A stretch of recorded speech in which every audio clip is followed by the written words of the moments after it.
Hey everyone, it's Matt from RoyalCaribbeanBlog.com, and I've been writing about Royal Caribbean for almost 15 years, and today I'm answering cruise questions that people posted about Royal Caribbean on Reddit. Here we go.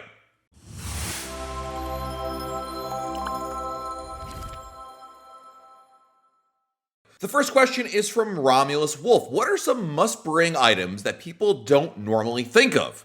This is a really good question. I think packing is one of the toughest things people really struggle with because when you're on a cruise ship, you can't go to the store and buy new things. Certainly there are some things you can buy, on the cruise ship or even in the ports you're visiting, but it's not like being at home. And that's kind of a little bit of a scary thought. But things you should bring beyond the obvious like clothes and sunscreen, things of that nature. Number one, I would recommend bringing a USB hub. Most Royal Caribbean cruise ship cabins have very few outlets in there. And today, it's likely that you and your family have a lot of devices. Your phone, your smartwatch, your Kindle, and then multiply that by the amount of people in your cabin. You're going to quickly run out of plugs in your room. Now, certainly you can switch on and off, but it's a bit of a hassle. My advice is get a good USB hub. Do not buy a power strip or a surge protector because those items are not allowed on the cruise ship and they'll actually confiscate them if you try to bring it on board. Something else you might not think of is to bring magnets with hooks on them. The walls of your cabin are made out of metal, and that means you can use magnets to put it against the wall and add additional storage space. Cabins are not like your typical hotel room. There's not as much storage space as you might usually expect to find. This is especially true on Royal Caribbean's older ships, and having some extra places to put things like hats or wet bathing suits or really any kind of garment that can be hung really makes a big difference, and it's a really cheap thing to get good magnets on, like, say, Amazon and be able to hang your clothing over there. I'd also recommend bringing closed-toed shoes. This is especially important in the Caribbean because a lot of people just bring their flip-flops and that's about it. But there are certain activities on your cruise ship that are going to require socks, pants, or closed-toed shoes, so make sure you bring those with you. Next up is a question from Sethis. Says, my wife is a vegetarian and has shellfish allergies. Do all meals served at the main dining room offer vegetarian options and have clear allergy warnings? Royal Caribbean is really good about allergies in food and dietary restrictions. In fact, every time you sit down at any restaurant, the first question the waiter is going to ask you is, does anybody here have a food allergy or special dietary request? And they're really good about going above and beyond with that. So you certainly don't have to worry about that being not a priority when you sit at any restaurant. And the menus do a pretty good job, especially the vegetarian things. They'll put that out there. But of course, don't feel bad about number one, volunteering the information, and of course, asking your waiter if there's anything on the menu that is either, vegetarian or shellfish. If you have any questions about that, they do really good jobs with it. In a lot of cases, especially with shellfish allergies, they'll actually have the chef come out and speak to you about your allergy and what options you might have. So definitely volunteer the information, but in general, every single meal I sit down at,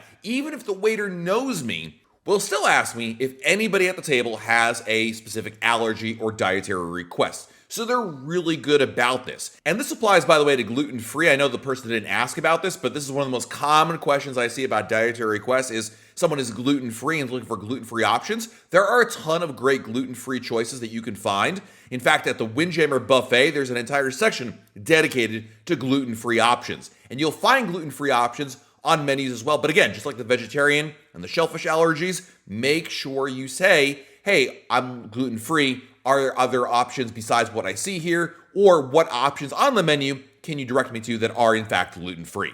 Next question is from Andy9175. My wife and I are doing our first cruise on Harmony this season in September. We're possibly thinking of doing an Alaska cruise next year. We're totally undecided about Vancouver or Seattle, but leaning towards Seattle due to the Quantum-class ships.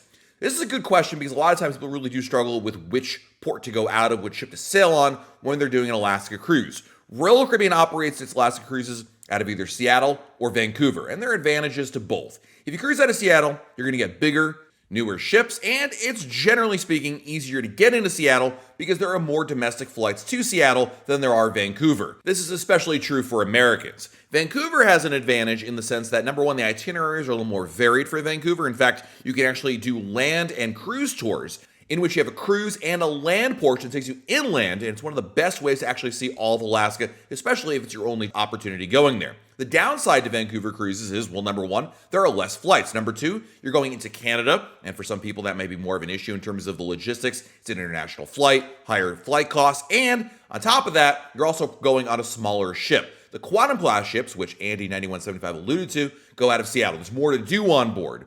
But the ships that go out of Vancouver are the smaller, older Radiance class ships. Now you have to remember, this is Alaska, this is not the Caribbean, and I feel like in general you're less ship dependent than when you're in the Caribbean. That being said, it's always nice to have options there, and if you have kids, well then having a Quantum class ship could be a really good choice. So, which should you pick? If it's your first Alaska cruise, I really think you can't go wrong with doing a cruise out of Seattle on one of those Quantum class ships, and then if you love it, and I think you do, you'll go out a Vancouver cruise as well. G. Goist has our next question. Do you think it's worth it to get unlimited dining packages on our first sailing?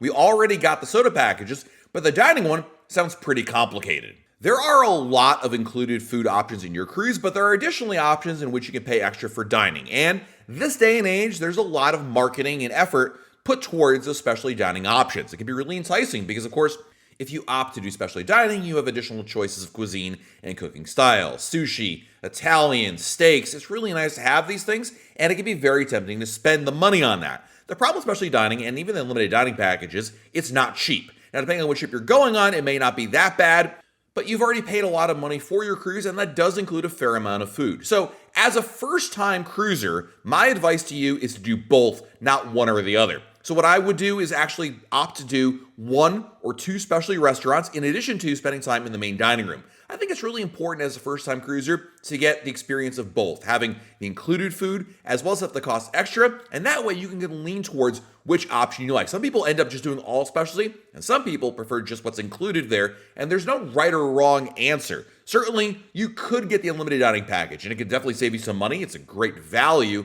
but overlooking the included options, I think, might be a mistake as a first-time cruiser. So that's why I really think it's a good idea to do both and then decide for yourself. S. Sherman68 wrote, I bought the 2-device Wi-Fi package, but I'm reading that you can switch between devices on a single device plan. Do they allow downgrades once I check in?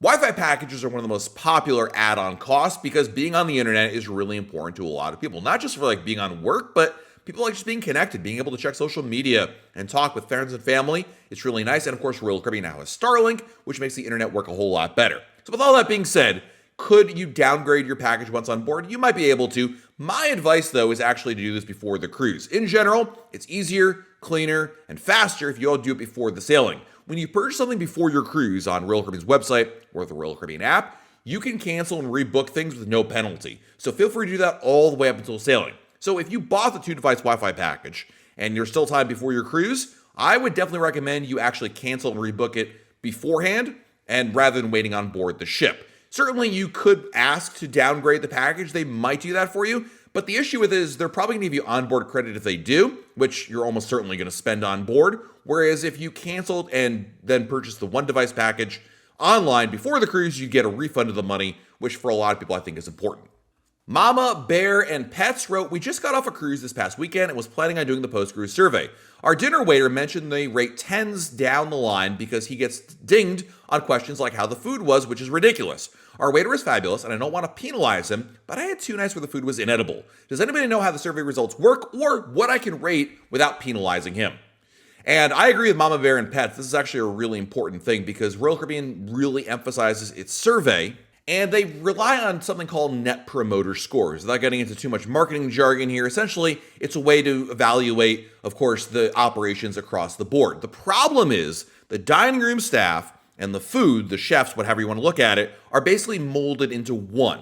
So when you rate the main dining room as less than 10, it reflects poorly on the wait staff and not so much the food. So what you want to do in this particular scenario, in which you don't want to penalize your wait staff, but want to mention the food wasn't to your liking, is to give still a 10 rating for the dining room staff and the dining room in general, but then in the comments section, all the way at the end, let them know exactly the issues you had with the food. This is an unfortunate situation. I've talked about this in the past, but I think Net Promoter Scores are actually a terrible idea, and that it really promotes a false sense of positivity. Because I think if you rate everything as 10 as good and anything below 10 as a failure, well, that's just unrealistic. Nothing is perfect in this world. And I would argue that even though I love Royal Caribbean, there's always room for improvement. And I think it's a flawed system, and it penalizes, again, in like this example, the wrong people for giving honest scores. Until that changes, I don't know. But in the meantime, you really want to save your critical stuff for the comment section. That's not to say that in other areas you can't ding the service below 10 if you feel it's appropriate. But for the main dining room, it's one of the few that I'm aware of in which a lot of crew members get lumped together. In this case, the dining room staff, as well as the chefs and the food quality and all that. And that's unfortunate. So give the wait staff and everything in the main dining room 10, and then let Royal Caribbean know in the comments your problems. Badgerized wants to know, can you bring food to your stateroom or carry-out bags for any of the complimentary sit-down restaurants if we want to eat in our room? And the answer is absolutely yes. This is something that a lot of people wonder about. Can you bring food back to your cabin? Whether it is leftovers, whether it's like dessert because you're kind of full, but you know you'll want it a little bit later, or maybe an entire meal. Maybe you sit down, order, and then realize, well, something's come up and you want to go back to your cabin. In all those cases, absolutely you can do so. You're allowed to do this. You can simply bring in and ask them. I mean, if you're in the main dining room or especially a restaurant, obviously, and there's waiter service there, well, then you can ask for it to go. If you're in a casual restaurant like the Windjammer Buffet or a Loco Fresh, you can simply take the food, put it on a plate, and walk out of the restaurant and bring it back to your cabin. No one minds if you do this. This is not a problem. You don't have to tell anybody. Just simply bring it back to your cabin. And then after you're done, I would call room service and have them to pick up the plates or bring the plates back to the restaurant, whichever you want to do. Mrs. Valentine 86 wrote, my boyfriend and I booked a cruise a couple days ago. Price was great. My mother, stepfather, niece, and nephew may be joining us. We will probably know for sure in a day or two. However, I checked the sailing again today, and the price has gone up significantly. If they call to book and provide my booking info, will Royal Caribbean match our price for them? Unfortunately, the answer is no. Royal Caribbean cruise fare is a lot like airfare. It's only good at that time, and it can change dynamically at any particular time. Cruise fares vary from ship to ship and sailing to sailing, and it really can move and change minute by minute, quite frankly. So your particular scenario is unfortunate that your family missed out on the price that you got on, but that's really the reality of it. There's nothing you can do to get back that price. Now, certainly you could wait it out, hope the price drops, but it's unlikely. Remember, Royal Caribbean's cruise pricing is based on largely supply and demand. As more people book cabins, there's less availability, and as a result, prices tend to go up. And over time, you're going to see that trend continue. And these days, Royal Caribbean, and really all cruise lines, are super popular. So by the time you get to the sail date, the cruise ship is going to sail full. Many people assume maybe there'll be like unsold cabins and, last minute deals, and those could occur. But in my experience, it's unlikely. And so my best advice to you is to not wait any longer and to simply book the cabin for your stepfather's mother, niece, and nephew. It stinks they got to pay more, but it's only going to go higher more than likely. So your best bet is to book it now rather than have paralysis by analysis, so to speak. Nebraska Dude 1994 wrote, leaving on my first cruise in a week, booked a few excursions all through Royal Caribbean. Is transportation provided, and is there a guarantee the ship won't leave without you? And the answer is largely yes to both. Certainly, transportation is provided for Royal Caribbean excursions. The only thing that wouldn't be included is if you booked like a DIY tour, like as an example, a Perfect Day Coco Key. You could book snorkeling equipment only, and then of course you have to get yourself over there, but you're on your own private island, so there's not an issue there. What you're really probably talking about, of course, are just tours in general that are like, go do something, see something, experience something. And yes, transportation is provided. When you book a Royal Caribbean excursion, when you get on board the ship, there will be a ticket. They'll be in your cabin, and that ticket will indicate where to go at what time to report for your tour. And at that point, Royal Caribbean will start escorting you through the entire process. Now, as for the guarantee the ship won't leave without you, yes, Royal Caribbean guarantees that they will get you back on the ship. Now the ship won't leave without you. So as an example, if you're on a tour and the tour is running late, because it's a Royal Caribbean excursion, they know about this tour, and the tour operator can call ahead and let them know that they're running behind. I've seen this in a lot of cases in Cozumel, in which there are tours coming back from the mainland and the ferry is delayed.